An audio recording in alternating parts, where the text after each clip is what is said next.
Assalomu alaykum. Doda, sizni qulog'ingiz gap kiradimi? 100 marta aytdim o'tga mashinani qo'ymayin deb. Mashinangni sotib olganing uchun bar bo'sh turibdi-yu deb, salqin deb mashinamni shu yerga qo'yib turuvdim. Mashinam bo'lsa bo'lmasa, ikkinchi mashinangizni bu yerda ko'rmang. Davay, oling mashinangizni ikkinchi bu yerga qo'ymang. Tushundingizmi?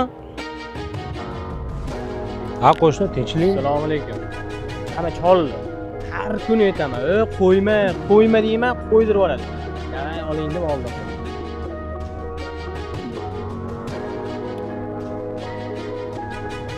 Sarvar aka keldim deyman. Assalomu alaykum.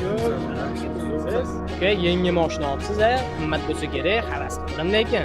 Rahmat uka, shu mashinaga 2-3 kun joyini to'p tursa bo'ladimi? Qanaqa 2-3 kun? Hozir siz choy qo'yib qo'ying shu yerga, sizga berib berat. Rahmat uka. Kel uka, choy qo'ya qolamiz. Menga qaragan, o'zi sandakallarga gap foydasi yo'q. Lekin senga bitta gapni gapiraman. Sen bu mahallaga bitta g'isht qo'yganmisan, yo bitta daraxt ekkanmisan? Mana shu daraxtlarning soyasini sababchisi o'sha do'dan bo'lalar. Ko'chib kelganingga 1 yilmi, 1,5 yil bo'lyapti.